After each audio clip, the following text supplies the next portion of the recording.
वृंदावनेश्वरी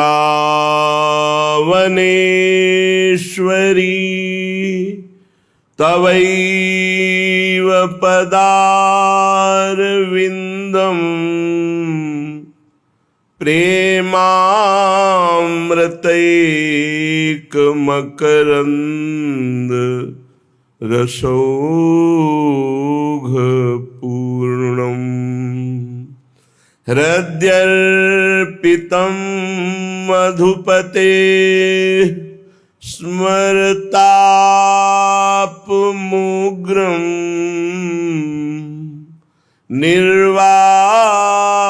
निर्वापयत् परम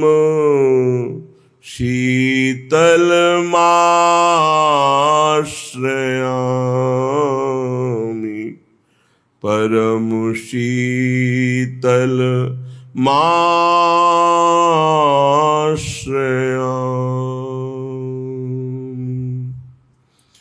लाड़िली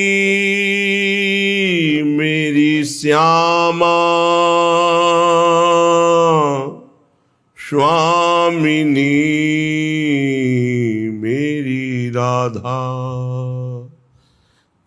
जहाँ राजत नवल निकुंजन प्यारी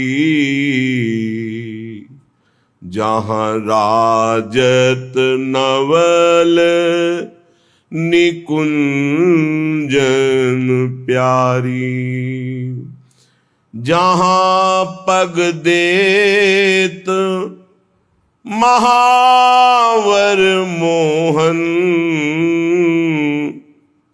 जहाँ हित बांधत बेड़ी संभारी मेरी प्यारी मेरी स्वामिनी जहाँ राजत नवल निकुंजन प्यारी ललिता ललित विशाखा राजत सेवा करत सखी सुख भारी जहाँ की महिमा वेद न जानत शिव अज रहत बिचारी मेरी प्यारी मेरी स्वामिनी जहाँ राजत नवल निकुंजन प्यारी जहाँ मन बुद्धि बचन नहीं पहुँचत जहाँ मन बुद्धि बचन नहीं पहुँचत व्यापत नहीं काल मायारी भाग्यहीन पामर भोरी की किस विधि तहां होई चरचारी। भोरी सखी कह रहे हैं मेरी पहुंच कैसे हो सकती है जहां नवनिभृत निकुंज में हमारी महारानी जो विराजमान हैं जिनके श्री चरण को अपने कर कमल में लिए हुए महावर रचना अखिल कोटि ब्रह्मांड नायक परात्परीश भगवान श्री कृष्ण कर रहे हैं जिनकी बेणी स्वयं अपने कर कमल से लालजू महाराज प्रभु बांध रहे हैं वह मेरी पहुंच कैसे हो सकती है जहां दिव्य श्री ललिताजू विशाखाजू चंपक लताजू चित्राजू तुंग विद्याजू इंद्रलेखाजू रंग देवीजू श्री सुदेवीजू और समस्त सहचरियां आठों पहर भाव में डूबी हुई श्री स्वामिनी जी को दुलार करती रहती हैं जहां की महिमा वेद भी नहीं जानता अलक्षम राधाख्यम निखिल निगमयी रप्यतितराम रसाम बोधे सारम किमपि सुकुमारम विजयते वहां मुझ अधम की पहुंच कैसे हो सकती है जिनके चरणों में महावर रचना स्वयं प्रभु करते हैं, जिनकी वेणी कर कमल से स्वयं प्रभु गूंथते हैं, अनंत महिमा युक्त समस्त सहचरियां आठों पहर जिन्हें दुलार करती रहती हैं, वेद भी जिनकी महिमा के रहस्य को नहीं जानता है, शिव शनकादि ब्रह्मादि विचार परायण रहते हैं स्वामिनी जी की महिमा में, जहां मन बुद्धि का प्रवेश ही नहीं है, ऐसे दुर्गम स्थान महारानी जी के श्री चरणों में हमारी कैसे रति हो, हमारी कैसे पहुंच हो। बस एक ही उपाय दिखाई देता है, सकल अंग गुणहीन हो, ताको यतन न कोई, एक किशोरी कृपाते, जो कछु होई सो होई। एकमात्र किशोरी जी की कृपा से ही किशोरी जी के पास पहुंचा जा सकता है। जहां वेदों के लिए अगम्य है, बड़े बड़े ईश्वर कोटि के महापुरुष विचारवान ध्यानस्थ रहते हैं, जहां हमारे मन बुद्धि की पहुंच नहीं है, वहां हम कैसे चिंतन करें, कैसे हम वहां पहुंच पावे। तो सबे अंग गुणहीन हो, ताको यतन न कोई, कोई उपाय नहीं, एक किशोरी कृपाते, बस जो कछ होए सो होए। अब तो श्री लाडली जी की कृपा से ही लाडली जी की प्राप्ति होगी, और ये सिद्ध सिद्धांत है। प्रियालाल की प्राप्ति प्रियालाल की कृपा से होती है। जिस पर प्रियालाल की कृपा है, उसी धाम वृंदावन का दर्शन, वास, रसिकों का संग, रजरानी के प्रति अपार आस्था, निरंतर नाम रटने का स्वभाव, लीला गुण सुनने का व्यसन, ये कृपा पात्र के लक्षण है। लाडली जी से मिलने वाले हृदय की स्थिति अन्यत्र कहीं कोई अन्य आश्रय, अन्य भाव, अन्य चिंतन, अन्य रस, परमार्थिक सुवाता नहीं है। स्वार्थिक विषय भोगों की तो बात जाने दो, अन्य परमार्थिक नहीं सुहाता है। श्रीपाद प्रबोधानंद जी महाराज कह रहे हैं, प्यारी जू प्यारे जू की जिसके ऊपर कृपा होती है, वो नैवा लोकित लोक वेद पद नापेक्षित और स्वप्रिय, न कोई अपना न कोई पराया, न लौकिक धर्म न वैदिक धर्म। जो प्रियाजू की प्रेम वृत्ति को प्राप्त करने का मार्ग है, श्रीपाद कह रहे हैं, नैवा लोकित लोक वेद, वो न लोक रीति को न वेद रीति को, न स्वा प्रिय, न कोई अपना प्रिय है और न कोई पराया है, अर्थात किसी से कोई संबंध नहीं। जिसे भोरी सखी कहती है, ना काहू सो बोलिबो, ना कोई व्यवहार, अपनी कुंवर किशोरी को जियत निहार निहार। बस रात दिन राधा राधा राधा, और श्यामाजू की सेवा, श्यामाजू का चिंतन, श्यामाजू के लिए तन मन प्राण समर्पित, यही कृपा पात्र का लक्षण है। कृपा से ही ऐसा होता है, स्वयं कोई अहम से ऐसी साधना नहीं कर सकता।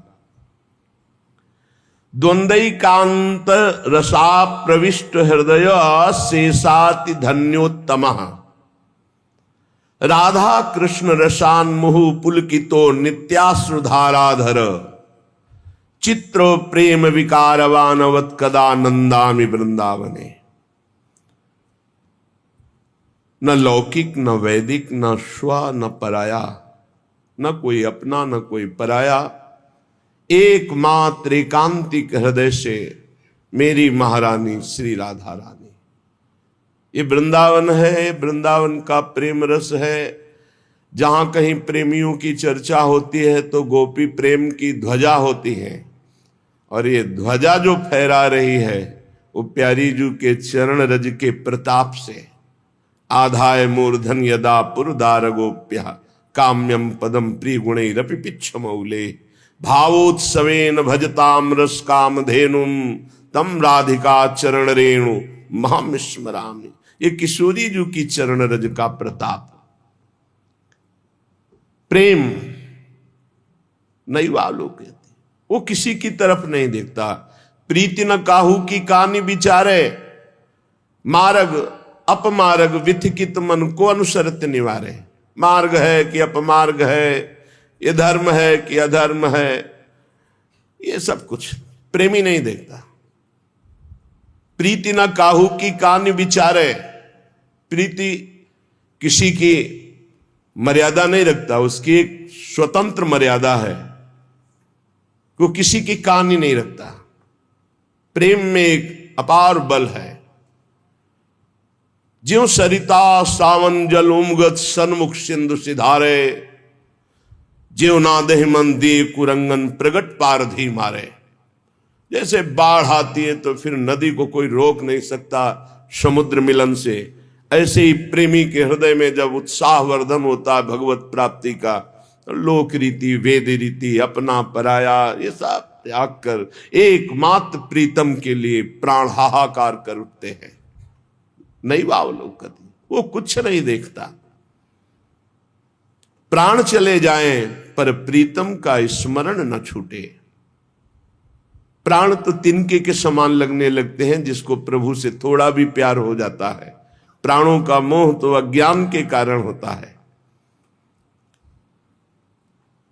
प्रिया प्रीतम के एकांतिक रस में प्रविष्ट होने के लिए सबसे अपने मन को हटाकर मात तात सुत दार देह में मति अरुझय मति मंदा, हित किशोर को होए चकोर तू लख वृंदावन चंदा। जहां जहां हमारा राग है वहां से मन हटाकर अनुराग रूप प्रियालाल के चरणों में समर्पित कर दिया। द्वंद्व एकांत रस प्रविष्टो हृदय शेषाति धन्योत्तम। धन्य धन्य धन्य तेज इनके उपास्य हैं। धन्योत्तम, जिसने अपने मन को प्रियालाल की कृपा बल से, गुरुदेव की कृपा बल से समेट कर प्रियालाल में लगा दिया, तो धन्य धन्य धन्य, उसका भूत धन्य, उसका वर्तमान धन्य, उसका भविष्य धन्य। धन्य धन्य धन्य तेज इनके उपास्य है। राधा कृष्ण रसान्मुह पुलकितो नित्याश्रुधाराधर। अब उसकी दशा बदल जाती है जो सब जगह से मन हटाकर प्रियालाल के चरणों में अर्पित कर देता है। बोले वो श्यामा श्याम के प्रेम में पुलकित अश्रुधारा बहाता हुआ अपना समय व्यतीत करता है। आंखों से अश्रु बह रहा है, हृदय में ध्यान है, मुख में नाम है, शरीर रोमांचित है। मम भक्ति युक्तो भुवनम पुनात, वो लोक के लोक पावन करने की सामर्थ्य रखता है ऐसा महात्मा। चित्र प्रेम विकारवानवत कदा नंदामि वृंदावने। ऐसे विचित्र प्रेम के विकारशील वर्धनशील प्रतिक्षण प्रेम बढ़ रहा है। ये दिव्य है। प्रतिक्षण वर्धनशील प्रेम में एक विचित्र दशा को प्राप्त होकर हम कब वृंदावन में आनंद से झूमेंगे। झूम झूम करके, नाच नाच कर, गा गा कर, रो रो कर अपने प्रीतम को, श्यामा श्याम को कब वृंदावन में रिझाएंगे। हसन नृत्यन गायन अति पुलकितो त्यश्रुनयनो मुहुस्तंभ स्वेदा द्यति मधुर भावैश्च वलितः। कदा वृंदारण्यम निज दयित राधा मधुपतौ मुदा ध्यायम ध्यायम चिरमदिवसाम्युन्मद रसः। ऐसे मैं कब वृंदावन वास करूंगा। कभी अपनी प्रियाजू को रिझाने के लिए नाच रहा हूं, प्रियाजू को रिझाने के लिए, किसी और के लिए देखना भी।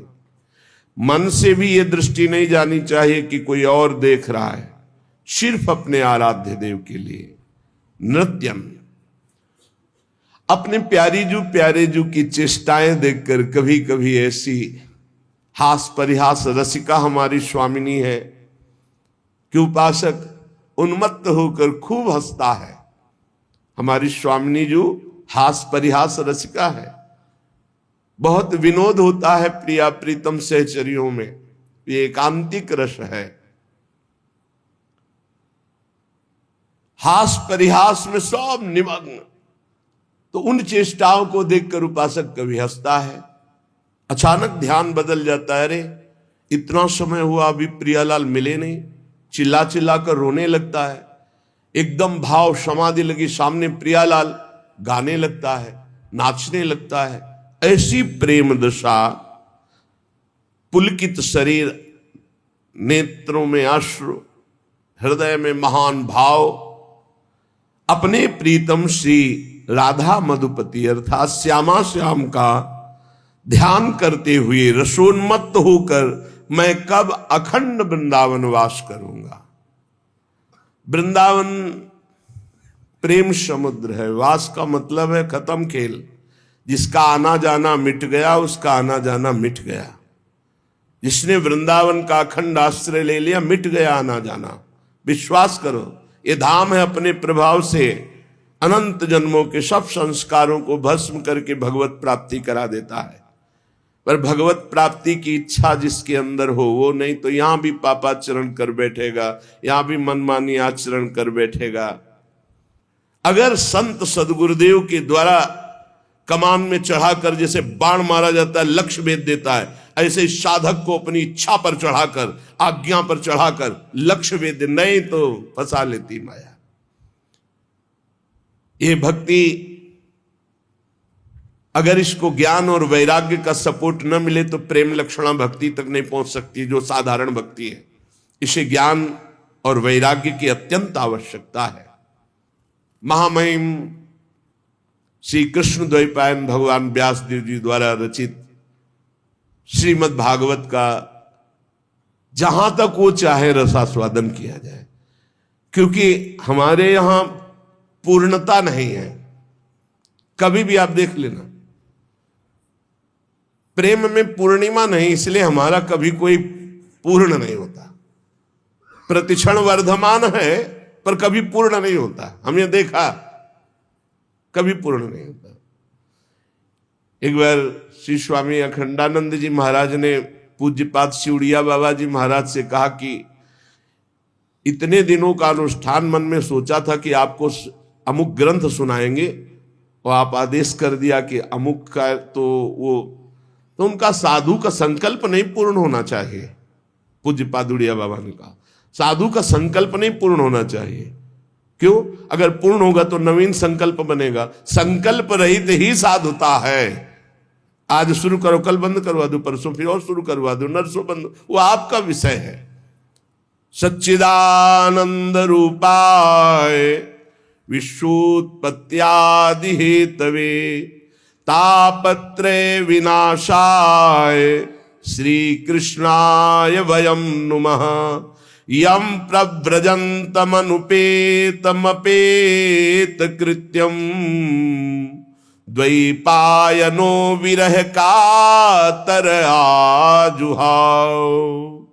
पुत्रेति तन्मयतया तरवोभिनेदुस् तम सर्वभूत हृदयं मुनिमान तूष्मी।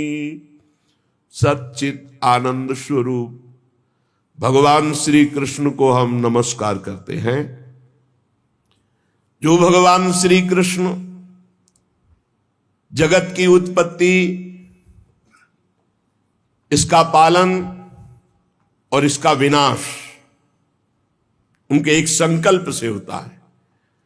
आध्यात्मिक आदि दैविक आदि भौतिक तीनों प्रकार के तापों का जो नाश करने वाले हैं, जो सृष्टि का सृजन करते हैं, ब्रह्मा रूप से हरि रूप से पालन करते हैं और भगवान रुद्र रूप से अपने में लय कर लेते हैं, ऐसे सच्चिदानंद स्वरूप भगवान श्री कृष्ण को हम बार बार नमस्कार करते हैं। और महामहिम परमहंस शिरोमणि श्री सुखदेव जी को नमस्कार करते, क्योंकि अभी प्रकट ही हुए हैं, कोई संस्कार भी नहीं हुआ, न यज्ञोपवीत संस्कार, न लौकिक वैदिक कोई अनुष्ठान का अवसर ही नहीं दिया। गर्भ से निकलते ही नाल छेदन भी नहीं हुआ महाराज का। ऐसे महान वैरागी गर्भ से निकलते ही चल दिए, जिनके पीछे पीछे श्री कृष्ण द्वैपायन भगवान व्यास देव जी, हा पुत्र बेटा तुम कहां जा रहे हो, एक शब्द नहीं बोले। इतनी तन्मयता है ब्रह्म तत्व में कि वृक्षों से निकल रहा है सुकोहम सुकोहम सुकोहम। जो ऐसे समस्त भूत प्राणियों में विराजमान भगवत स्वरूप परमहंस शिरोमणि श्री सुखदेव जी महाराज है, उनके चरणों में कोटिशाह प्रणाम नमस्कार करते हैं। एक बार नैमिषारण्य में, बड़ा पावन क्षेत्र है नैमिषारण्य, बड़े भजन के परमाणु हैं। 88,000 ऋषि और श्री शौनक जी उनके मुखिया हैं। 88,000 ऋषियों में सब विराजमान हैं और मंचाधीन श्री सूत जी महाराज हैं। तो सूत जी महाराज को 88,000 ऋषि और उनके मुखिया शौनक जी प्रणाम करके नमस्कार करके बोले। शौनक जी ने कहा, सूत जी आपके वचन जब निकलते हैं तो उनसे हमारे अज्ञान अंधकार का नाश होता है। अज्ञान ध्वांत विध्वंस कोटि सूर्य समप्रभ सूताख्यायी कथा सारम मम कर्ण रसायनम भक्ति ज्ञान विरागातो विवेको वर्धते महान माया मोह निरासस्य वैष्णवैः क्रियते कथम। हे सूत जी महाराज, आपके वचन करोड़ों करोड़ों सूर्यों के समान हैं, क्योंकि अज्ञान अंधकार का नाश कर रहे हैं। जब आप भगवान की चर्चा कहते हैं तो हमारे कानों में ऐसा लगता है अमृत रस। जो हम बड़ी बड़ी यज्ञ करके आनंद प्राप्त नहीं कर पाए, और आपके श्रीमुख से भगवत चर्चा सुनकर वो आनंद वर्तमान में मुझे प्राप्त हो रहा है।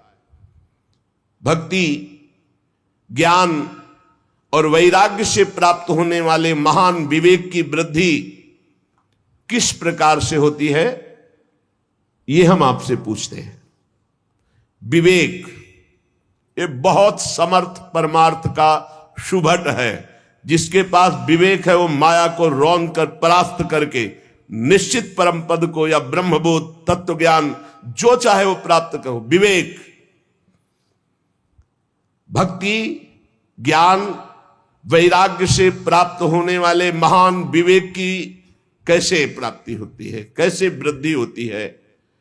ये वैष्णवजन भगवान की दुरंत माया मोह से अपना कैसे पीछा छुड़ाते हैं। ये घोर कलिकाल है, इसमें जीव की प्रायः स्वाभाविक आसुरी प्रवृत्ति होती, राक्षसी प्रवृत्ति। भूमि परत भा ढाबर पानी, निर्मल जल आकाश से जैसे गिरा, पृथ्वी में गिरते ही धूल दूषित मलिन हो गया, ऐसे ही तिम जीव ही माया लपटानी। महाराज, ऊपर से कलिकाल जिससे आसुरी प्रवृत्ति बढ़ती चली जा रही, तो क्या उपाय है जिससे माया आसक्त जीव कलिकाल में दैवी संपदा से संपन्न बनकर के भगवत प्राप्ति कर ले? ऐसा कोई उपाय है आपकी दृष्टि में? सूत जी, आप हमें कोई ऐसा शाश्वत साधना बताइए जो सबसे अधिक कम समय में हमारा परम कल्याण कर दे, सबसे अधिक बलशाली और कम समय में हमारा कल्याण कर दे, हमारे हृदय को पवित्र कर दे, हमें भगवान ललित त्रिभंगी श्याम सुंदर से मिला दे। देखो महाराज, चिंतामणिर्लोक सुखम सुरद्रुः स्वर्ग संपदम प्रयच्छति गुरहु पीतो वैकुंठम योगी दुर्लभम। अगर चिंतामणि मिल जाए तो लौकिक सुख दे सकती है, कल्प वृक्ष मिल जाए तो स्वार्गिक सुख दे सकता है, परंतु अगर गुरु मिल जाए और गुरु प्रसन्न हो जाए तो योगी दुर्लभ नित्य भगवान का परम धाम दे देते हैं। इसलिए आप कृपा करके बताइए कि महान बलिष्ठ साधन कम समय में श्री कृष्ण का साक्षात्कार करा दे, शुद्ध विवेक जागरण हो जाए, ऐसा उपाय बताओ। क्योंकि एक तो माया ग्रसित, दूसरा कलयुग का प्रभाव, कैसे जीव भगवत प्राप्ति करे। सूत जी ने कहा, शौनकादि ऋषियों, मैं देख रहा हूं कि तुम्हारे हृदय में श्री कृष्ण का बहुत प्रेम है, इसलिए मैं विचार करके तुम्हें संपूर्ण सिद्धांतों का निष्कर्ष सुनाता हूं। ध्यान से सुनो, ये तुम्हारे जन्म और मृत्यु के भय का नाश कर देगा। ध्यान से सुनो। जब जीव के हृदय में भक्ति जागृत होती है, ऐसी भक्ति जिसका प्रतिदिन प्रवाह बढ़े, वो प्रवाह जीव को भगवान श्री कृष्ण के समीप ले जाता है, भक्ति का प्रवाह। और उसके ऐसे आचरण बनने लगते हैं कि भगवान प्रसन्न हो जाते हैं। जहां भगवान प्रसन्न होते हैं, ये माया अपने आप हटने लगती, फिर उसमें कोई बाधा नहीं पहुंचाती। मैं तुम्हें साधन बताता हूं भगवान श्री कृष्ण को प्रसन्न करने का। सावधान होकर सुनो। कलयुग में जीवों के काल रूपी सर्प के मुख का ग्रास होने के त्रास का आत्यंतिक नाश केवल भगवान की कथा से हो सकता है। अगर हमें नित्य सत्संग मिले, नित्य भगवत चर्चा मिले, तो हमारा भजन रोज बढ़ेगा, भजन में रुचि बढ़ेगी, हमारे असत आचरण छूटेंगे, हम निश्चित भगवत प्राप्त हो जाएंगे। मन की शुद्धि के लिए भगवान की चर्चा से बढ़कर और कोई साधना नहीं। परस्पर भगवान की चर्चा, कथन श्रवण की जाए, इससे बहुत जल्दी मन भगवान में लग जाता है, मन शुद्ध हो जाता है। जब मनुष्य के बहुत जन्मों का पुण्य एकत्रित होता है, एक दो जन्म का नहीं, जन्मांतरे भवेत पुण्यम तदा भागवतम लभेत। जन्म जन्मांतर के पुण्य एकत्रित होते, तब उसे भगवान की रस भरी चर्चा सुनने का सौभाग्य मिलता है। भगवान की चर्चा सुनना बड़ी दुर्लभ विषय। जन्म जन्मांतरों के जब पुण्य एकत्रित होते हैं, तब भक्त और भगवान की चर्चा सुनने का सौभाग्य प्राप्त होता है। सुत दारा धन लक्ष्मी पापियों के घर होए, संत समागम हरि कथा तुलसी दुर्लभ दोय।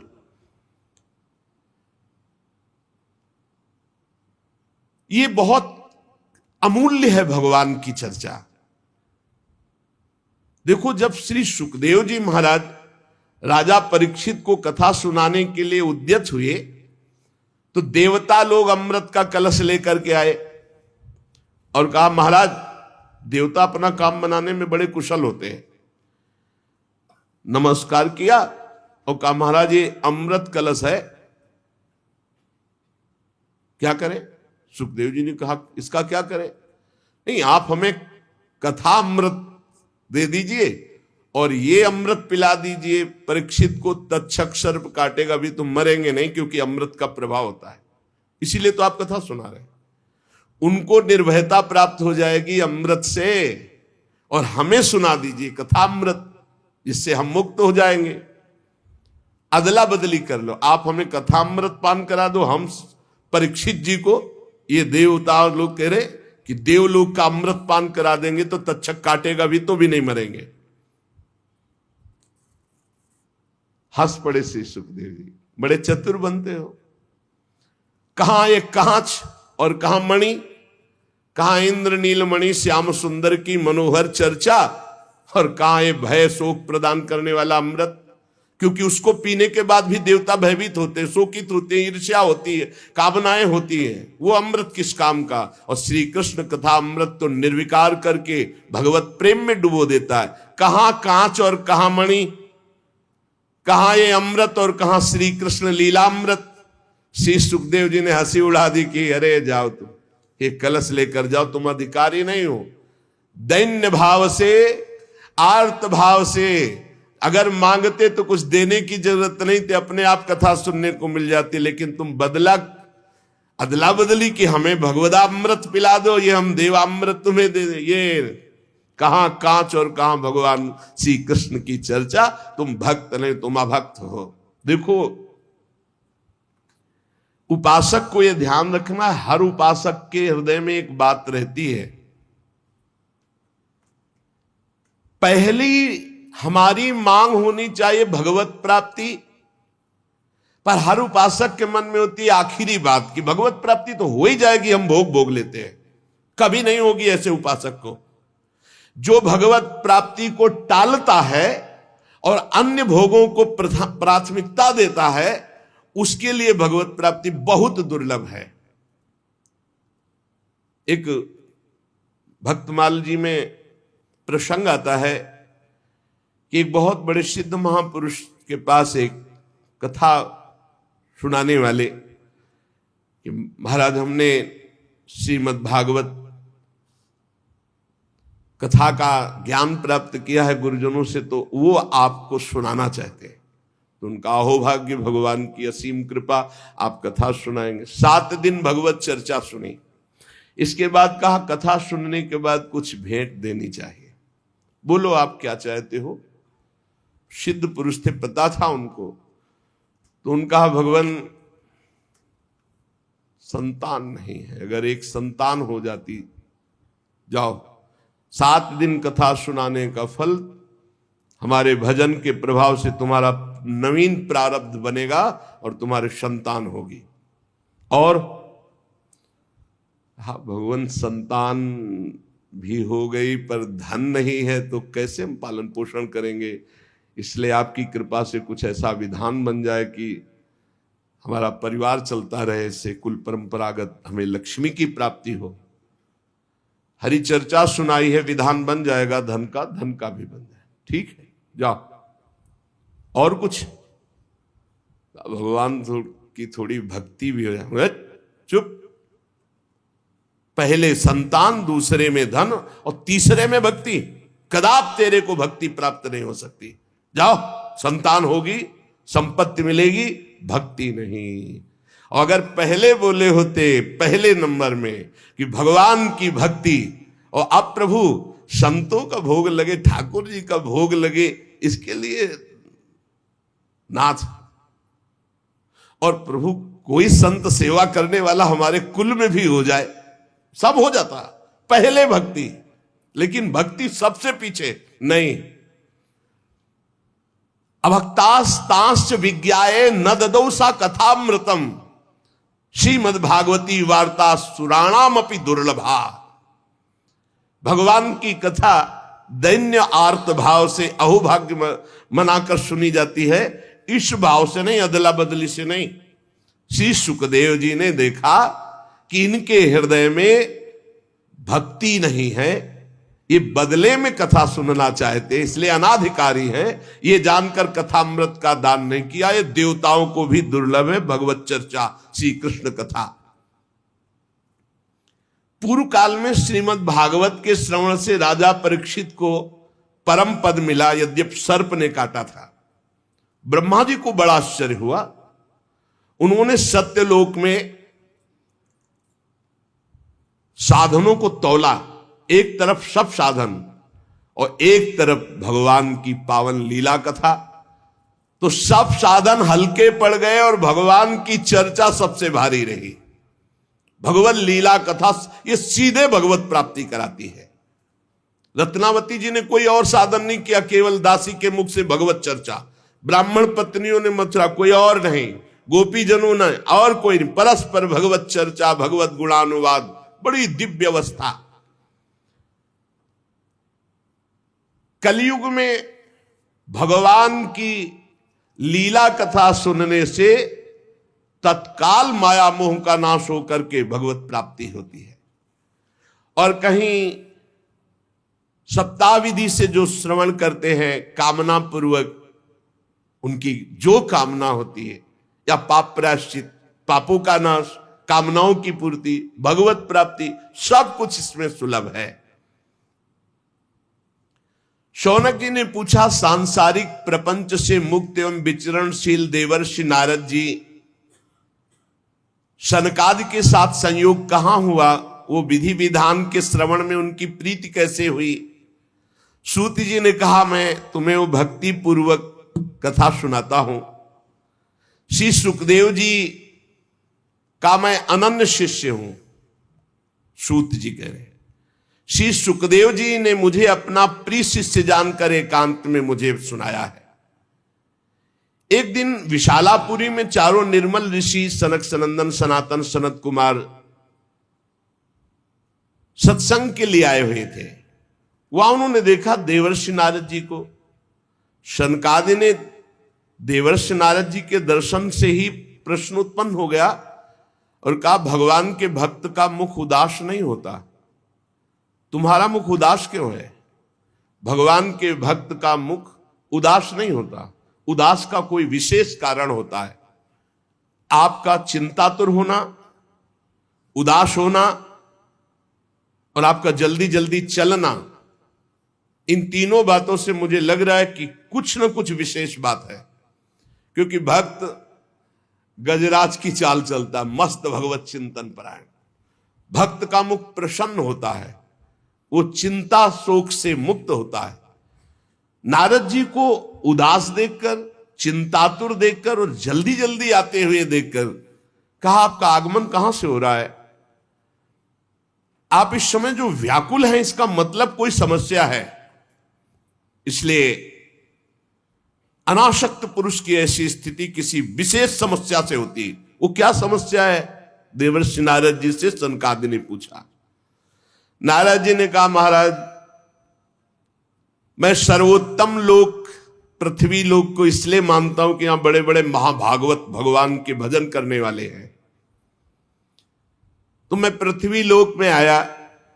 यहां पुष्कर, प्रयाग, काशी, गोदावरी अर्थात नासिक, हरिद्वार, कुरुक्षेत्र, श्रीरंग, सेतुबंद, कई तीर्थों में मैं विचरण करता रहा, लेकिन मुझे इन सब तीर्थों में जाने पर जो शांति चाहिए वो नहीं मिली। क्यों? क्योंकि इस समय अधर्म के सहायक कलयुग ने सारे तीर्थों में अपना प्रभाव फैला रखा है। मैंने तीर्थों में देखा, देवर्षि नारद जी कह रहे, सत्यम नास्ति तपः शौचम दया दानम न विद्यते उदरम भरणो जीवा वाराकाह कूट भाषण। सत्य नहीं रह गया। तपस्वी, शुद्ध तपस्या, जो बाहर भीतर की पवित्रता, दया, दूसरों के सुख के लिए दान, ये सब जा रहा है कलयुग का प्रभाव। बेचारे जीव केवल कैसे पेट पालन हो, सब असत्यभाषी हो रहे हैं, असत्यभाषी। देवर्षि नारद जी कह रहे, कोई बिरला भगवान का आश्रित जो भगवत मार्ग में निरंतर चित्त को जोड़े हुए, उसी के ऊपर कलयुग का प्रभाव नहीं तो कह रहे हैं कि सब असत्य भाषण और आलसी, मंद बुद्धि, भाग्यहीन, उपद्रव करने वाले, उद्दंडता करने वाले। और आगे कह रहे हैं, बहुत देवर्षि नारद जी बोल रहे हैं, इसलिए हम कह रहे कि जो बोल रहे बहुत शुद्ध बोल रहे। कह रहे, मंदा सुमंद मतयो मंद भाग्या उपद्रुता पाखंड निरता संतो विरक्ता सपरिग्रहा। जहां जहां हम तीर्थों में गए, कोई बिरला ऐसा है जो अपने सही मार्ग में चल रहा है, नहीं दंभ और पाखंड का बोलबाला है।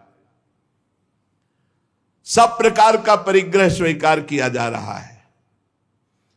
जब गृहस्थों की तरफ देखा तो घरों में स्त्रियों के जो भाई होते हैं ना, वही सलाहकार हैं।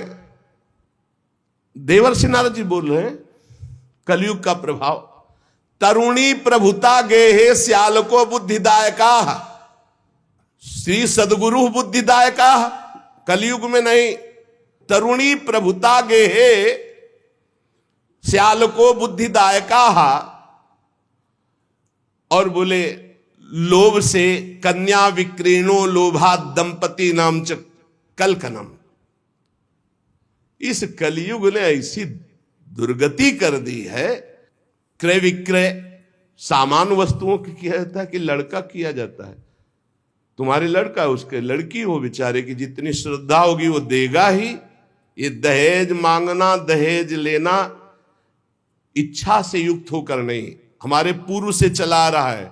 कन्या वाला जितनी सामर्थ होती खूब भावपूर्वक वर पक्ष को देता रहा है, उसका भाव रहा है, लेकिन वर पक्ष मांग करके वैसे घर में नई साइकिल नहीं, लड़का मोटरसाइकिल के लेगा तब ही चलेगा, दुल्हन भी ले, केवल तुम लड़का हो इसलिए, और वो पढ़ लिख करके घर परिवार से आपके पास आ रही है, पूरे जीवन आपकी सेवा करेगी। तुम्हें ये नहीं समझ में आ रहा, तुम्हें चाहिए कमा करके। अरे हमें तो लगता है कि कार वगैरह व्यवस्था तो देनी चाहिए लड़की वाले को, कि हमारे कुल चलाने के लिए लड़की दी व्यवस्था, तुम्हें कभी कोई कष्ट ना पड़े। लड़की वाला बेचारा देता है ऊपर से और वो मांग करते हैं। स्त्री पुरुष फिर भी आपस में कलह, बड़ा विचित्र। महाराज देवर्षि नारद जी सनकादिक से कह रहे, महात्माओं के आश्रम में गया, तीर्थों में गया, पावन नदियों में गया, यहां सब दुष्टों ने देवालयों को नष्ट कर दिया। कलयुग का ऐसा प्रभाव हो रहा है कि शुद्ध योगी मिलना, सिद्ध मिलना, सिद्ध ज्ञानी मिलना, सिद्ध भक्त मिलना, सिद्ध सत्कर्मी मिलना बड़ा कठिन हो रहा है। न योगी नैव सिद्धो वा न ज्ञानी सत्क्रियो नरा कलिदावा नले नाद्य साधनम भस्मताम गतम। भ्रष्टाचार फैला रहा है कलयुग। सारे साधन इस समय कलि रूपी दावानल से भस्म हो रहे हैं। हमने देखा कि बाजारों में अन्न बिकने लगा है, पहले अन्न नहीं बिकता था। देवर्षि नारद जी कह रहे कैसा कलयुग का प्रभाव बढ़ गया है। अट्टशूला जनपदा शिवशूला दुजातय कामिन्य केशशूलिन्य संभवंती कलाविहि। दुजातय जो विप्रजन है वो पैसा लेकर के वेद पढ़ाते हैं, तो फिर परिवार कैसे चल? नहीं, वेद पढ़ाते थे वो तो गुरु दक्षिणा में या कार्य की पूर्णता में जजमान तो खुद देता था, मांगने को नहीं कहा गया। गोस्वामी तुलसीदास जी ने भी कहा, बेच ही वेद धर्म दुहि ले ही। पैसा तय करके वेद का पाठ करना या शास्त्रों का श्रवण कराना, ऐसा निषेध ये कलयुग का प्रभाव है। देवर्षि नारद जी कह रहे हैं शास्त्र तस्मात् शास्त्रम प्रमाणम कामिन्यः केशशूलिन्यः संभवन्ति कलाविहा। इस कलयुग ने ऐसा भ्रष्टाचार मचा दिया कि चरित्र बेच करके लोग जीवन यापन करना चाहते हैं। बड़ा विचित्र है। बोले चरित्र बेच करके उदर पोषण करने की वृत्ति, ऐसा दिमाग। नौकरी मिल जाए, रुपया मिल जाए, पद मिल जाए, चरित्र चला जाए, उसका कोई महत्व तो नहीं। ऐसा कलयुग बुद्धि को भ्रष्ट कर देता है। एवं पश्यन कलेर दोषान पर्यटन नवनीमहम यामुनम तटमापन्नो यत्र लीला हरेरभूत।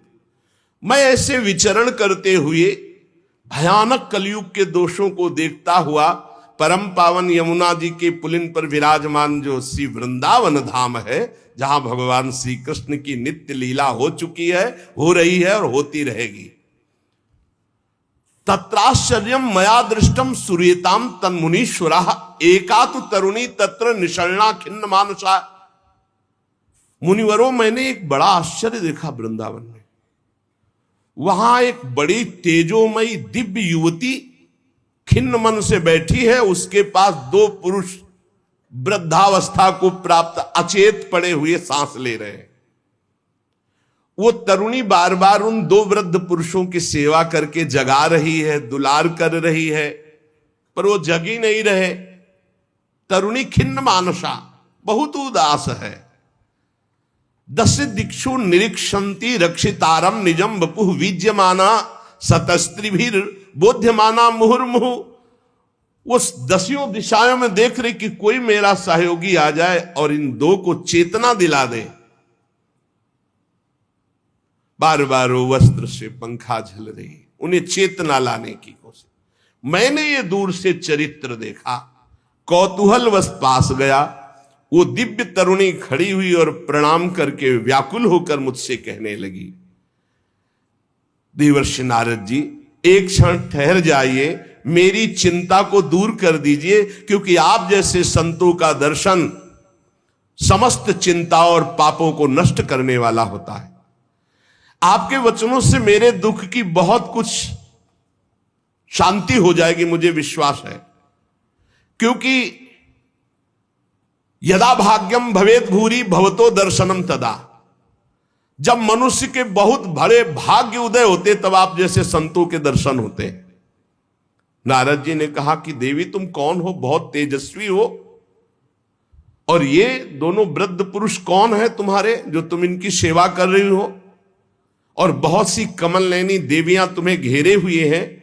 तुम विस्तार से अपने दुख और अपना परिचय बताओ, दुख का कारण और परिचय। तो उस दिव्य युवती ने कहा, अहम भक्ति रीति ख्याता इमौ में तनयो मतौ ज्ञान वैराग्य नामानौ काल योगे न जर्जरौ गंगाद्या सरितश्चेमा मत सेवार्थम समागता। मेरा नाम भक्ति है, ये मेरे पुत्र हैं जो वृद्ध हो गए ज्ञान और वैराग्य। समय के प्रभाव से, कलयुग के प्रभाव से मेरे पुत्र वृद्ध हो गए ज्ञान और वैराग्य। ये जो मेरी सेवा में है ये गंगादि दिव्य नदियां हैं। मैं समस्त देवियों से सेवित हूं क्योंकि प्रेम लक्षणा भक्ति हूं। तपोधन मैं अपनी कथा सुनाती हूं और सुनकर आप मुझे शांति प्रदान करें। मैं द्रविड़ देश में उत्पन्न हुई, कर्नाटक में बड़ी, कहीं कहीं महाराष्ट्र में सम्मानित हुई, गुजरात में मुझे थोड़ा बुढ़ापा जैसा लगा। घोर कलयुग के प्रभाव से पाखंडियों ने मुझ भक्ति को क्षीण कर दिया है। पाखंड में बहुत काल से मैं दुर्बल निस्तेज अपने पुत्रों सहित, पर जब मैं वृंदावन आई तब तो मैं तो सुंदरी स्वरूप नवयुवती हो गई, लेकिन मेरे पुत्र वैसे के वैसे ज्ञान वैराग्य। भक्ति कह रहे मैं तो तेजस्विनी हो गई वृंदावन में, लेकिन ज्ञान वैराग्य को यहां। अब ये मेरे पुत्र ऐसे वृद्ध पड़े हैं, हम इनको छोड़कर मैं कहीं जा नहीं सकती। जरठत्वम समायातौ तेन दुखेन दुखिता साहम तु तरुणी कस्मात सुतो वृद्धा विमोकुता। बड़ी समस्या है, माता जवान और बेटे बूढ़े, मैं दुखी हूं। हम तीनों एक साथ रहते हैं, ज्ञान वैराग्य भक्ति, फिर ये विपरीतता क्यों? ऐसा होना चाहिए, पुत्र तरुण होना चाहिए, माता बूढ़ी होनी चाहिए। मैं तरुण हूं, मेरे पुत्र ज्ञान वैराग्य बूढ़े हैं। योग निधि आप इसका कारण बताइए। नारद जी ने कहा, साध्वी आपके बात करते करते मैंने ज्ञान दृष्टि से सब कुछ देख लिया, तुम्हें विषाद नहीं करना चाहिए। भगवान श्री हरि तुम्हारे अधीन है। प्रेम अधीन भगवान का नाम, प्रेमाधीन, भक्ताधीन मना पूज्यो, भक्ति के अधीन है, तुम्हें विषाद शोभा नहीं देता। सूत जी कहते हैं, मुनिवर नारद जी ने एक क्षण में ही सब कारण जान लिया और नारद जी ने कहा, देवी सावधान होकर सुनो, ये दारुण कलयुग है। इसी से इस समय सदाचार, योग मार्ग, तपस्या, सब मार्ग, भगवत मार्ग जितने हैं प्रायः ये गुप्त लुप्त होते जा रहे हैं। कलिकाल का ऐसा प्रभाव बढ़ता चला जा रहा है। हे देवी, जना अघासुरायन्ते साठ्य दुष्कर्म कारिणा। सबका मन दुष्टता में ज्यादा लगता है। दुष्कर्म करना, पापाचरण करना, जो मन बुद्धि है, ये ज्यादातर पाप कर्म के कभी नहीं अघाते हैं। जहां देखो जो सही मार्ग से चलेगा उसे दुख, म्लान, निंदा, उपहास, बड़ा बुद्धिमान होगा जो सही मार्ग में धैर्य पूर्वक चल पावे, नहीं तो लोग ऐसा उसका उपहास करेंगे और ऐसा दृश्य देखने को कलयुग दिखाएगा कि पाप कर रहा है, मौत से रह रहा है, धर्म से चल रहा है, बड़ा दुखी हो रहा है। कलयुग का ऐसा प्रभाव बढ़ रहा है कि यहां शुद्ध ज्ञानी मिलना, शुद्ध भक्त मिलना, शुद्ध पंडित मिलना, पंडिता समदर्शिना बड़ा कठिन हो रहा है। ऐसा नहीं कि नहीं है, पर बड़ा कठिन हो रहा है। पृथ्वी में इतना पाप बढ़ता जा रहा है कि भगवान शेष जी के लिए भार रूप हो रही है पृथ्वी। मैं तो आया था मृत्यु लोक में भक्तों का समागम प्राप्त करने, लेकिन इस समय छूने और देखने योग्य भी नहीं रह रही है। बड़ा अमंगल हो रहा है पृथ्वी में। इस संसार में वैराग्य और ज्ञान की किसी की जरूरत है नहीं, इसीलिए बूढ़े हो गए तुम्हारे पुत्र। विषयानुरागी अंधे बने हुए, भोगों में लगे हुए, इसलिए वैराग्य की जरूरत नहीं। भोगों में सुख बुद्धि, इसलिए ज्ञान की जरूरत नहीं। तुम इसलिए जवान यहां हो गए कि वृंदावन है, यहां संयोग से सदैव तुम जवान रहोगे। कभी तुम्हें कोई भी अंग, 64 अंगों में भक्ति के कोई भी अंग यहां हीन नहीं, क्योंकि संपूर्ण अंगों से परिपूर्ण ये भगवान का धाम है ना। अतः वृंदावन से संयोगात पुनस्तम तरुणी नवा, धन्यम वृंदावनम तेन भक्ति नृत्यति यत्र च। धन्य है वृंदावन, जहां भक्ति सर्वांग पुष्ट होकर नृत्य कर रही। परंतु वृंदावन में भी तुम्हारे पुत्रों को यहां कोई पूछने वाला नहीं, ग्राहक नहीं। अत्रेमौ ग्राहका भावान जरामपि मुंचतः। अभाव है वृंदावन में, ज्ञान वैराग्य को कोई नहीं पूछता। यहां प्रेम लक्षणा भक्ति का ही सारा खेल है, इसलिए इनका बुढ़ापा नहीं छूट रहा। पर यहां आनंद से सो रहे, क्योंकि भगवान का धाम है, तो इनको भगवत स्पर्श जनित आनंद की प्राप्ति हो रही, इसलिए शांत सो रहे। भक्ति ने कहा कि सुना था कि राजा परीक्षित ने देखा था कलयुग को, फिर इस पापी को मार क्यों नहीं डाला, रहने क्यों दिया? इस पापी कलयुग के आते ही सबकी बुद्धि भ्रष्ट हो गई, सब वस्तुओं का सार न जाने कहां चला गया। परीक्षित जी ने मार क्यों नहीं डाला इसको? और करुणामय भगवान श्री हरि से भी ये कैसे देखा जा रहा है? मेरा संदेह दूर कीजिए, क्योंकि आपके वचनों के सुनने से मुझे बड़ी शांति और पुष्टता मिल रही है। भक्ति जी ने कहा। नारद जी ने कहा, देवी तुमने पूछा है तो प्रेम से सुनो कल्याणी, मैं तुम्हें बताऊंगा, तुम्हारा दुख निश्चित दूर होगा। जिस दिन भगवान श्री कृष्ण इस भूलोक को छोड़कर अपने परम धाम को गए, उसी दिन से संपूर्ण साधनों में बाधा डालने वाला एक कलयुग आ गया। उसी दिन से कलयुग आया है जिस दिन भगवान परम धाम को अंतर्धान हुए, द्वापर का अंत। तुमने जो पूछा परीक्षित जी ने मारा क्यों नहीं इस कलयुग को, तो दिग्विजय के समय राजा परीक्षित की दृष्टि पड़ी, जो ही दृष्टि पड़ी कलयुग समझ गए मार डालेंगे, क्योंकि भगवत शक्ति से संपन्न है। वो दौड़ के अपनी पाग उतार कर दीन होकर शरण में आ गया। और ये नियम है कि जो चरणों में गिर पड़े, शरणागत हो जाए, चाहे प्राणों की बाजी लगानी पड़े, उसकी हानि नहीं होनी चाहिए। ये शरणागत का धर्म का नियम है। जैसे कबूतर चरणों में गिर गया तो महाराज शिवी जी ने अपने संपूर्ण शरीर को, मांस को और शरीर को भी दे दिया, लेकिन कबूतर को नहीं दिया। वो दीन के समान शरण में आ गया। अब जब शरण में आ गया तो मारा नहीं जा सकता। फिर देखा कि ये तो सब का सारग्राही है। जो फल तपस्या, योग एवं समाधि से नहीं मिल सकता, वो कलयुग में हरिनाम से मिल सकता है। ए देखो, ये सार वस्तु कलयुग की पकड़ी महाराज परीक्षित जी ने। यद्यपि ये बहुत ही अमंगलकारी है कलयुग। यत् फलम नास्ति तपसा न योगेन समाधिना तत्फलम लभते सम्यक कलौ केशव कीर्तनात्। बड़ी बड़ी समाधि से, बड़ी बड़ी तपस्या से, साधना से, योग से जो फल नहीं मिलता कलयुग में, नाम जप और नाम कीर्तन से। कलयुग केवल नाम आधारा, सुमिर सुमिर नर उतर ही पारा।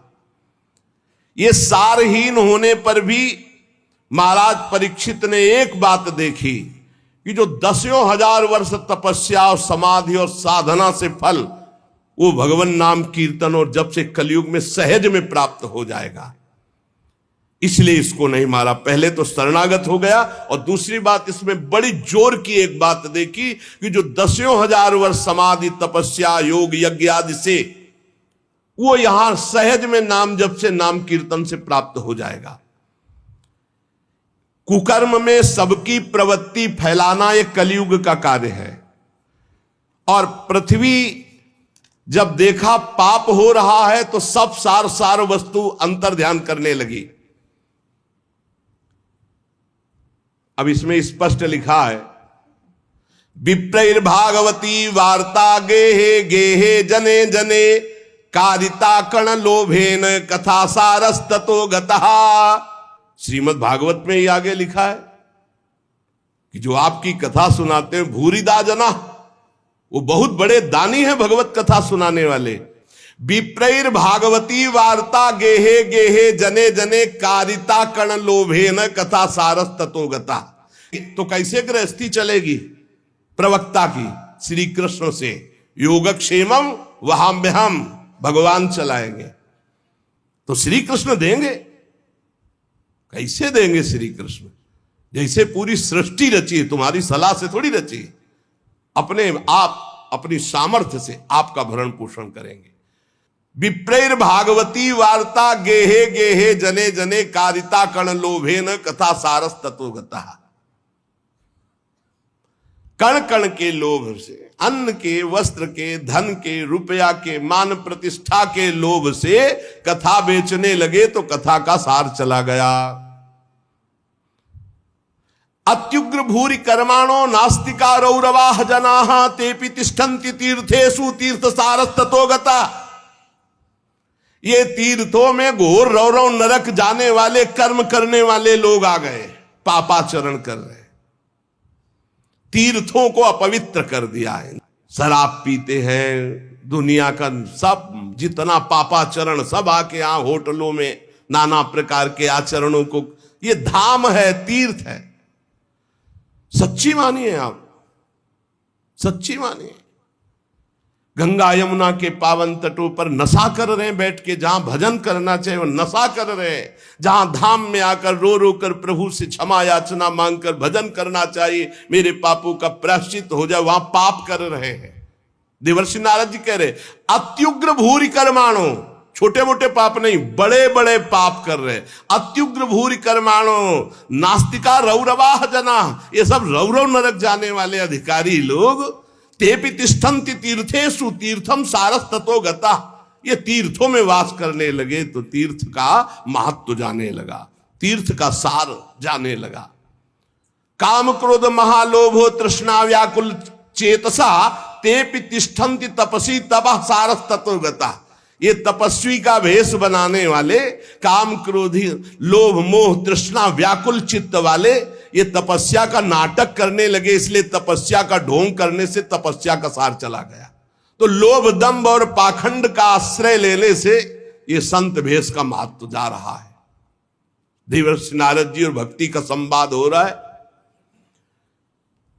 शास्त्र अभ्यास केवल किया जा रहा है, भगवत प्राप्ति के लिए नहीं, विकारों पर विजय प्राप्त करने के लिए नहीं, भगवत ध्यान के लिए नहीं। पंडितास्तु कलत्रेण रमन्ते महिषायु पुत्रस्योत्पादने दक्षा अदक्षा मुक्ति साधने। और न ही वैष्णवता कुत्र संप्रदाय पुरःसरा एवं प्रणेताम प्राप्तो वस्तु सारा स्थले स्थले। जो संप्रदायाचार्य द्वारा सिद्धांत वर्णन की हुई वैष्णवता है, कहीं कहीं किसी में देखी जाती, नहीं तो सब मनमानी आचरण, मनमानी आचरण। इसलिए वैष्णवता का सार लुप्त हो रहा है। कलयुग ने ऐसा पाए जान जगत, हरिवंश महाप्रभु, पाए जान जगत में सब जन कपटी कुटिल कलयुगी टंचु। पुंडरीकाक्ष भगवान सब कुछ देख रहे हैं, क्योंकि कलयुग का राज्य है, शासन है उन्हीं के द्वारा। इति तद्वचनम श्रुत्वा विस्मयम परमम गता भक्ति रुचे वचो भूया सूर्यताम तच्च शौनक। सूत जी कहते, सौनक जी जब देवर्षि नारद के वचन सुने, भक्ति को बड़ा आश्चर्य हुआ। फिर उसने जो कहा सुनो, भक्ति ने कहा, देवर्षि आप तो धन्य है, मेरा बड़ा सौभाग्य जो आपका समागम हुआ, क्योंकि साधु नाम दर्शनम लोके सर्वसिद्धि करम परम, भगवत प्रेमी महात्मा का दर्शन इस समस्त सिद्धियों को प्रदान करने वाला होता है। धन्योस्मि मद्भाग्येन समागता, भक्ति कह रही है धन्य है मेरे भाग्य जो समागता, आपका दर्शन हुआ, आपसे संभाषण हुआ, आपका समागम मेरे अहो भाग्य धन्य। स्वयं भक्ति कह रही, सुरर्षे त्वम ही धन्योस्मि मद्भाग्येन समागता, साधु नाम दर्शनम लोके सर्व सिद्धि कर्म परम। आपका केवल एक बार उपदेश धारण करके कयाधु कुमार प्रहलाद ने भक्ति की ध्वजा फहरा दी, माया पर विजय प्राप्त कर ली। आपका उपदेश प्राप्त करके ध्रुव पद को प्राप्त कर लिया। आप सर्व मंगल में साक्षात श्री ब्रह्मा जी के पुत्र हैं। हे देवर्षि नारद जी, मैं आपको नमस्कार करती हूं।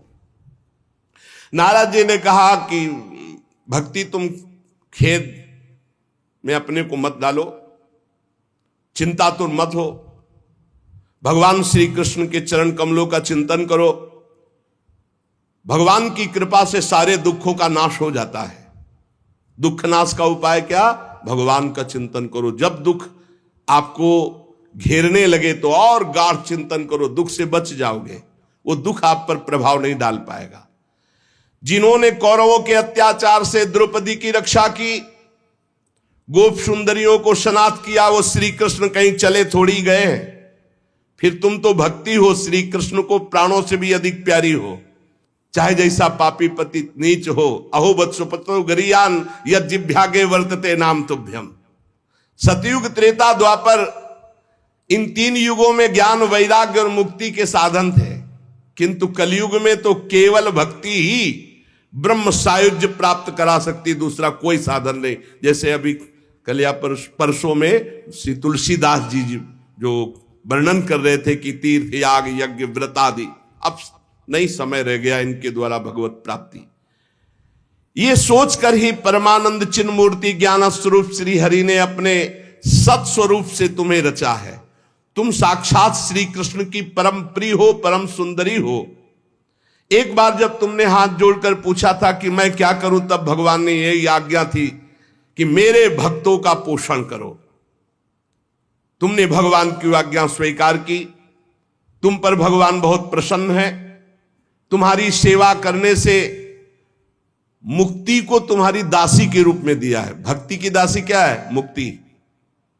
ज्ञान वैराग्य तुम्हें पुत्र रूप में दिए।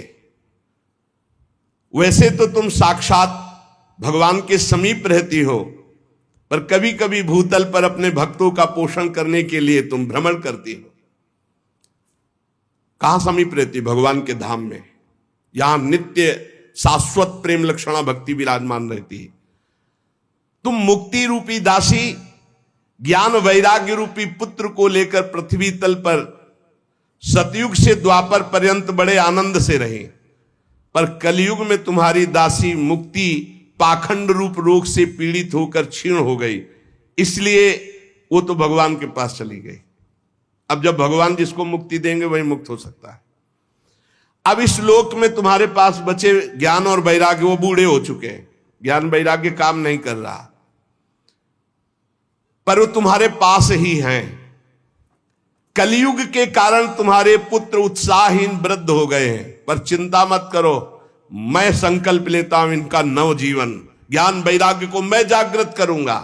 सुमुखी, कलयुग में बहुत बड़े दोष हैं, पर कलिना सदृशा कोपि युगो नास्ति वरानने तस्मिस्त्वाम स्थापिष्यामि गेहे गेहे जने जने। इसमें बड़ा भारी गुण है, भगवान के नाम कीर्तन से परम पद प्राप्त होता है। मैं घर घर में भक्ति का स्थापन करूंगा, तुम चिंता मत करो।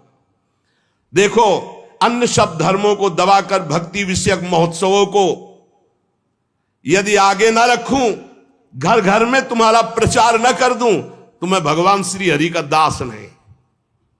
तुम निश्चिंत हो जाओ। तदा न हम हरेर्दासो लोके त्वाम न प्रवर्ते। अगर भक्त ये कभी कह दे तो निश्चिंत हो जाना, तो वो करे न करे, उसका जो संबंध हुआ उससे हरि कर देंगे। अपनो परण विसार भगत को पूरो परण निभाओ। अगर कभी भक्त उत्साह में आकर कह दे कि जा तुम्हारा परम कल्याण निश्चित है, नहीं तो मैं भगवान का दास नहीं, परम कल्याण निश्चित है, तुम बेपरवाह हो जाओ, कौन हो, कहां के हो, कैसे हो, इससे मतलब नहीं। अपनो परण विसार भगत को पूरो परण। देवर्षि नारद जी ने कहा तदा न हम हरेर्दासो लोके त्वाम न प्रवर्तते। मैं भगवान का दास नहीं कहलाऊंगा अगर घर घर में तुम्हारी स्थापना न कर दे। इस कलयुग में जो जीव तुमसे युक्त होंगे, वो चाहे जितने बड़े पापी हों, वो भगवान श्री कृष्ण के अभय धाम को प्राप्त होंगे। जिसके हृदय में प्रेम लक्षणा भक्ति निवास करती है, उस पुरुष को यमराज कभी स्वप्न में भी नहीं देख सकते। जागृत की तो बात जाने दो, थोड़ी भी भक्ति जिसके हृदय में है यमराज कभी नहीं देख सकते। देवर्षि नारद जी, जिनके हृदय में हे भक्ति महारानी आपका थोड़ा भी आदर है, उसे कभी प्रेत नहीं छू सकता। पक्की बात, ये विश्वास करो, ध्यान पूर्वक सुनो। एसाम चित्ते वासुदेव भक्ति, थोड़ी भी जो सर्वदा प्रेम रूपिणी नाते पश्यंत कीनासम स्वप्ने अमल मूर्त, जो यमराज है वो स्वप्न में भी उसे नहीं देख सकते। जिसके हृदय में भगवान श्री हरि की भक्ति है, वसेत भक्ति, वासुदेव भक्ति। और बड़ी हिम्मत से ये बात पकड़ लो कि तुम्हें कभी कोई प्रेत छू नहीं सकता। न प्रेतो न पिशाचो वा राक्षसो वासुरोपि वा भक्तियुक्त मनस्का नाम स्पर्शेन न प्रभुर भवेत। स्पर्श नहीं कर सकता है, पक्की बात है, ये हमने देखा है, आगे पीछे चलते देखा है, थोड़ा भय प्रदान करते देखा है, लेकिन छुआ नहीं आज तक। गंगा के किनारे स्मशान में पूरी रात, अब क्या पता कि आगे क्या है, पर कभी शरीर को कोई चोट पहुंचाई हो या स्पर्श किया हो, आज तक कभी हिम्मत नहीं पड़ी। अपना कल्याण करने के लिए भक्तों का दर्शन, भक्तों से संभाषण हो, लेकिन अमंगल नहीं कर सकते। बैठा लो, गले में कंठी बंधी है, भगवान का नाम चल जपते हो, कभी कोई प्रेत तुम्हें छू नहीं सकता। डरना मत। प्रेत योनि होती है, ऐसा नहीं कि नहीं होती, 84 लाख योनियों में है, इसी में प्रसंग में आएगा आगे चल करके। ना प्रेतो ना पिशाचो वा राक्षसो वा असुरोपि वा, ना कोई राक्षस, ना कोई असुर, ना कोई पिशाच, ना कोई प्रेत। जिसके हृदय में भगवान की भक्ति है, गले में कंठी है, नाम जप, ये कभी स्पर्श नहीं कर सकते। जिनके हृदय में भक्ति महारानी का थोड़ा भी निवास है, प्रेत पिशाच राक्षस दैत्य स्पर्श भी नहीं कर सकता। भगवान तपस्या वेदाध्ययन ज्ञान और कर्म आदि के साधन से वश में नहीं किए जा सकते, वो केवल भक्ति से ही वशीभूत होते। इसमें गोपीजन प्रमाण है। ना तपोभिर न वेदैश्च न ज्ञाने नापि कर्मणा हरिर ही साध्यते भक्त्या प्रमाणम तत्र गोपिका। ये जो भगवत चर्चा, धाम आना, सत्संग सुनना, नाम जप करना, भगवान की भक्ति में बोले नृणाम जन्म सहस्त्रेण भक्तो प्रीतिर ही जायते। कलौ भक्तिर भक्त्या कृष्ण पुरा स्थिता। जब हजारों जन्मों के तपस्या और पुण्य एकत्रित होते हैं, तब भगवान के नाम रूप लीला धाम में भक्ति होती है। कलयुग में केवल भक्ति, केवल भक्ति, केवल भक्ति से ही श्री कृष्ण चंद्र का साक्षात दर्शन पाया जा सकता है। केवल भक्ति से भगवत धाम की प्राप्ति। जो लोग भक्ति की अवहेलना करते हैं, भक्ति द्रोह करा ये च ते सीदंत जगत त्रये, दुर्वासा दुखमापन्ना पुरा भक्ति विनिंद कहा। जो लोग भक्ति से द्रोह करते हैं, भक्त से द्रोह करते, वो चाहे दुर्वासा जैसे तपस्वी क्यों न, तीनों लोक में भारी दुख ही दुख पाएंगे। बस बस अलम व्रतैरलम तीर्थैरलम योगैरलम मकई अलम ज्ञान कथालापैर भक्ति रेकैव मुक्तिदा। बस बस बस व्रत से, तीर्थ से, योग से, यज्ञ से, ज्ञान चर्चा से अब भगवत प्राप्ति प्राप्ति नहीं, कलिकाल है, एकमात्र भक्ति से ही परम मोक्ष, परम पद जो चाहोगे वो प्राप्त हो जाएगा। सूत जी कहते हैं इस प्रकार नारद जी के श्रीमुख से जब भक्ति का महात्म, भक्ति महारानी और पुष्ट हो गई। अहो नारद धन्योषि प्रीतिस्ते मयि निश्चला, ना कदाचित विमुंचामि चित्ते स्थास्यामि सर्वदा। नारद जी आप धन्य हैं, आपकी मुझ में निश्चल प्रीति है, मैं सदा आपके हृदय में वास करती हूं, मैं कभी आपको छोड़कर एक क्षण भी नहीं जा सकती। साधु आप बड़े कृपालु हैं, आपने अपने क्षण भर की वार्ता से मेरे सारे दुख दूर किए, पर मेरे पुत्रों में चेतना नहीं आई, अभी तो वृद्ध ही है, आप कृपा करो मेरे पुत्र में भी चेतना आ जाए, ज्ञान वैराग्य में। भक्ति के वचन सुनकर नारद जी को बड़ी करुणा आई और उन्होंने हाथ से ऐसे पकड़कर जगाने लगे कि भाई ज्ञान उठो, वैराग्य उठो। बहुत जोर लगाया लेकिन नहीं उठे। तब वेदांत सुनाया, वेदांत घोष, फिर गीता पाठ सुनाया, फिर वो कुछ जमाई लेते हुए ओढ़ा ऐसे, लेकिन जगे नहीं, न गीता पाठ से न वेदांत घोष से। नारद जी ने देखा कि जमाई ले रहे, थोड़ा नेत्र उघा रहे, बस फिर वैसे ही सो गए। उन्होंने सोचा क्या किया जाए, वेदांत से नहीं जग रहे, गीता से नहीं जग रहे, ज्ञान वैराग्य। बड़े दुर्बल, केश सफेद, अस्थि मात्र हुए रहे शरीरा, मतलब एकदम निस्तेज। नारद जी ने सोचा मुझे क्या करना चाहिए, कैसे इनकी वृद्धावस्था जाए, कैसे ये जगे ज्ञान वैराग्य। भगवान का स्मरण करने लगे, हे भगवान मुझे उपाय बताओ ज्ञान वैराग्य को जगाने का। उसी समय आकाशवाणी हुई, हे नारद जी खेद मत करो, तुम्हारा उद्योग निसंदेह सफल होगा। देवर्षि तुम इनके लिए एक महान सत्कर्म करो, और वह सत्कर्म क्या है तुम्हें संत शिरोमणि बताएंगे। आकाशवाणी बस इतना बोली, तुम धन्य हो, तुम इनके लिए सत्कर्म करो, तुम्हारा उद्योग सफल होगा, और वो सत्कर्म कोई संत महापुरुष बताएंगे। आकाशवाणी साफ साफ सुनाई दी थी। नारद जी को बड़ा विस्मय हुआ, वो कहने लगे कि आकाशवाणी भी हुई और कुछ आशय भी नहीं समझा, कहा संत शिरोमणि कहेंगे, वो कहां है संत शिरोमणि, हम किसको खोजें।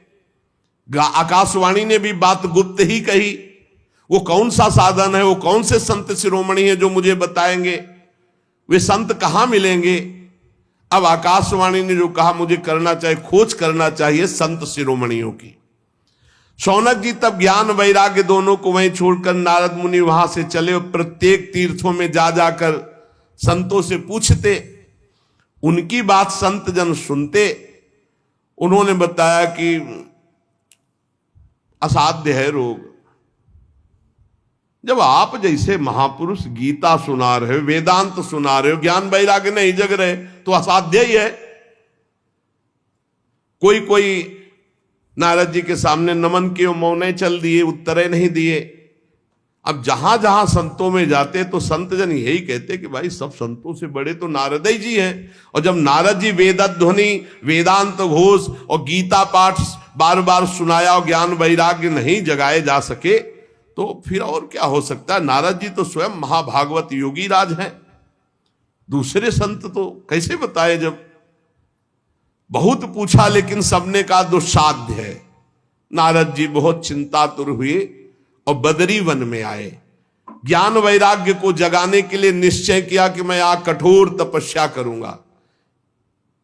इसी समय भगवान की प्रेरणा से करोड़ों सूर्यों के समान तेजस्वी सनक सनंदन सनातन सनत कुमार दिखाई दिए। नारद जी बहुत आनंदित हुए, परस्पर नमस्कार हुआ। नारद जी ने कहा, महात्माओं इस समय बड़े भाग्य से मेरा आप लोगों के साथ समागम हुआ। आप मुझ पर कृपा करके शीघ्र वो साधना बतलाइए। आप सभी लोग बड़े योगी, बुद्धिमान, विद्वान हैं। आप देखने में 5-5 वर्ष के बालक से जान पड़ते हैं, किंतु हैं सबके पूर्वजों के पूर्वज। आप सदैव वैकुंठ धाम में निवास करते हैं और निरंतर हरिनाम कीर्तन करते रहते हैं। भगवत लीलामृत का रसास्वादन करके उन्मत्त रहते हैं। भगवान की चर्चा ही आपका जीवन है। सदा वैकुंठ निलया हरि कीर्तन तत्पराः लीलामृत रसोन्मत्ता कथा मात्रैक जीवना। कथा ही आपका जीवन है और हरि कीर्तन अमृत का आप, लीलामृत का आप पान करके उन्मत्त बने रहते हैं। और हर समय हरि शरण में वही नित्यम मेषा मुखे वचः अतः काल समादिष्टा जरायुष्मान न बाधते। हर समय आपके मुख से निकलता रहता है हरि शरणम हरि शरणम हरि शरणम। इस महामंत्र के कारण काल प्रेरित वृद्धावस्था आपको छू नहीं सकती। हरि शरणम, आपको कोई बाधा नहीं पहुंचा सकता। किसी भी लोक में आप कहीं भी जा सकते हैं। आपके भ्रूभंग मात्र टेढ़ी होने पर भगवान के द्वारपाल जय विजय तुरंत पृथ्वी लोक में गिर पड़े थे और आपकी ही कृपा से पुनः वैकुंठ लोक पहुंचे। धन्य हो गया मैं जो आज आपका दर्शन हुआ। मैं बहुत दीन हूं, आप लोग स्वभाव से दयालु हैं, इसलिए मुझ पर आपको अवश्य कृपा करनी चाहिए। बताइए, आकाशवाणी ने जो कहा वो कौन सा साधन है? मुझे क्या अनुष्ठान करना चाहिए? ज्ञान और वैराग्य किस प्रकार जागृत हो और भक्ति सुखी हो जाए, सब में भक्ति ज्ञान वैराग्य की प्रतिष्ठा हो, ऐसा कौन सा साधन है? सनक सनंदन सनातन सनत कुमार चारों ऋषियों में से बोले, देवर्षि आप चिंता मत करो, पहले तो प्रसन्न हो जाओ। उनके उद्धार का एक सरल उपाय पहले से विद्यमान है। नारद जी, धन्य है उसका जीवन जो परोपकारी जीवन है, दूसरे के लिए। आप विरक्तों में शिरोमणि हैं, श्री कृष्ण दासों के शाश्वत पथ प्रदर्शक हैं, भक्ति योग के भास्कर हैं। आप भक्ति के लिए जो उद्योग कर रहे हैं, आपके लिए कोई आश्चर्य की बात नहीं समझनी चाहिए। भगवान के भक्त के लिए तो भक्ति की सम्यक स्थापना करना सदा उचित है। ऋषियों ने संसार में अनेकों मार्ग प्रकट किए हैं, किंतु सभी कष्ट साध्य है और परिणाम में बहुत ब्रह्मा द्वारा रचे हुए लोकों की ही प्राप्ति कराने वाले हैं। भगवान की प्राप्ति कराने वाला मार्ग तो बड़ा गुप्त है, उसका उपदेश करने वाला पुरुष भी बड़े भाग्य से प्राप्त होता है। आपको आकाशवाणी ने जिस सत्कर्म का संकेत किया है उसे हम बतलाते हैं। आप प्रसन्न और समाहित चित्त होकर सुनिए। नारद जी, द्रव्य यज्ञ, तपोयज्ञ, योग यज्ञ और स्वाध्याय रूपी ज्ञान यज्ञ, ये सब तो लोक लोकांतर की प्राप्ति कराने वाले हैं, महालोक, तपलोक, जनलोक, स्वर्गलोक आदि। लेकिन ये जो भगवत चर्चा रूपी महान सत्कर्म है, ये मोक्ष प्रदान करता है, प्रेम प्रदान करता है। भगवान की जो दिव्य चर्चाएं हैं, जिसे परमहंस श्री सुखदेव जी ने गान किया है, जब संपूर्ण भागवत की चर्चा ज्ञान और वैराग्य भक्ति को सुनाई जाए तो तत्काल इनको बल मिलेगा, इनका कष्ट चला जाएगा और ये आनंद से उन्मत्त होकर नृत्य करेंगे। सिंह की गर्जना सुनकर जैसे भेड़िए भाग जाते हैं, ऐसे भगवान की चर्चा सुनकर कलयुग के दोष नष्ट हो जाते हैं, कलयुग भयभीत होकर भाग जाता है। प्रेम रस प्रवाहित करने वाली भक्ति, ज्ञान और वैराग्य सबके हृदयों में जागृत हो जाएगी जो भगवान की चर्चा सुनेंगे। नारद जी ने कहा कि मैंने वेद वेदांत की ध्वनि की, गीता पाठ बार बार किया, फिर भी भक्ति ज्ञान वैराग्य तीनों नहीं जगे, तो महाराज श्रीमद् भागवत सुनाने से कैसे जग जाएंगे? क्योंकि कथा के प्रत्येक श्लोक, प्रत्येक पद में वेदों का ही तो सारांश है। आप लोग शरणागत वत्सल, आपका दर्शन कभी व्यर्थ नहीं जाता, इसलिए मेरा संदेह दूर कीजिए। सनकादि ने कहा, श्रीमद् भागवत की कथा वेद उपनिषदों का सार है, इसलिए उनसे अलग उनकी फल रूपा होने के कारण बड़ी उत्तम है। जिस प्रकार रस वृक्ष की जड़ से लेकर शाखा पर्यंत रहता है किंतु उसका स्वाद नहीं लिया जा सकता, वही जब अलग फल रूप में आता है तो उसका स्वाद लिया जाता है। जैसे दूध में घी रहता है किंतु उसका स्वाद नहीं लिया जाता, जब प्रक्रिया के द्वारा अलग किया जाता है तो उसका स्वाद अलग हो जाता है। जैसे गन्ने में शक्कर रहती है पर प्रक्रिया के द्वारा फिर उसका स्वाद अलग लिया जाता है, ऐसे ही वेद उपनिषद का सार फल रूप है जो भगवान श्री कृष्ण की चर्चा से युक्त श्रीमद् भागवत है। ये भगवान व्यास देव जी ने भक्ति ज्ञान और वैराग्य को प्रकाशित करने के लिए स्वयं रचा है। वेद वेदांत के पारगामी गीता की भी रचना करने वाले भगवान व्यास देव जी खिन्न होकर अज्ञान समुद्र में गोते खा रहे थे, तो आप याद करो, आपने ही तो 4 श्लोक में इसका उपदेश किया था। उसे सुनते ही उनकी सारी चिंता दूर हो गई थी। फिर इसमें आपको आश्चर्य क्यों हो रहा है? जो आप हमसे प्रश्न कर रहे हैं, आपको उन्हें शोक और दुख का विनाश करने वाले इस महामहिम भगवत चर्चा को सुनाना चाहिए। नारद जी ने कहा, महानुभाव, आज तो मैं कृतकृत हो गया। आपका दर्शन जीव के संपूर्ण पापों को तत्काल नष्ट कर देता है। जो संसार दुख रूप दावानल से तपे हुए हैं, उन पर शीघ्र ही शांति की वर्षा हरि जब करते तो आप जैसे महात्माओं का दर्शन हो जाता है। आप निरंतर भगवान शेष जी के सहस्त्र मुखों से गाए हुए भगवत कथा अमृत का पान करते रहते हैं। मैं प्रेम लक्षणा भक्ति का प्रकाश करने के उद्देश्य से आपकी शरण लेता हूं। जब अनेकों जन्मों के संचित पुण्य पुंज का उदय होता है तो मनुष्य को सत्संग मिलता है। भाग्योदयेन बहुजन्म समर्जितेन सत्संगमं च लभते पुरुषो यदा वै अज्ञान हेतु कृत मोह मदांधकार नाशम विधाय ही तदोदयते विवेका। अनेकों जन्मों के जब पुण्य एकत्रित होते तब सत्संग मिलता है, और जब सत्संग मिलता है तब अज्ञान जनित मोह मद रूप अंधकार का नाश होकर विवेक उदय होता है, और जब विवेक उदय होता है तो भगवान से प्रेम होता है। जब अविवेक होता है तो संसार से प्रेम होता है। नारद जी, अब मैं भक्ति ज्ञान और वैराग्य को स्थापित करने के लिए प्रयत्न करूंगा। परमहंस शिरोमणि श्री सुखदेव जी के कहे हुए भागवत शास्त्र की कथा द्वारा उज्जवल ज्ञान यज्ञ करूंगा। यह यज्ञ मुझे कहां करना चाहिए, आप इसके लिए कोई स्थान बतला दीजिए। आप लोग वेद के पारगामी विद्वान हैं, इसलिए मैं सुख शास्त्र की महिमा सुनना चाहता हूं। इसकी विधि क्या है, कितने दिनों में सुने, कृपा करके बताइए। जब नारद जी ने ऐसा कहा तो शनकादि बोले, आप बड़े विनीत हैं, क्योंकि सब जानते हुए आप पूछ रहे हैं, सर्वज्ञ हैं आप, पर आप पूछ रहे हैं इसलिए हम आपको ये बातें बता रहे हैं। इस समय हरिद्वार के पास आनंद नामक एक घाट है, बड़ा शांत है, एकांतिक है, ब्रह्म ऋषियों द्वारा सेवित है। देवता सिद्ध लोग वहां सेवन करते हैं, भांति भांति के वृक्ष और लताएं हैं, और वहां कोमल नवीन बालू बिछी हुई है। बड़ा सुरम्य एकांत प्रदेश है। हर समय गंगा जी की कलरव और सुगंध जो कमलों की है वो वायु लाती रहती है। हमें लगता है वहीं इस ज्ञान यज्ञ का आरंभ किया जाए, आनंद घाट में। कथा में अपूर्व रस आता है जब एकांत शांत भागवतिक स्थान हो। हमने देखा है कथा का प्रभाव, और आप देख लीजिएगा, एक बार केवल अनुष्ठान होने दीजिए और आपके सामने निर्बल जरा जीर्ण अवस्था में पड़े हुए ज्ञान वैराग्य यदि नृत्य न करने लगे तो कहना।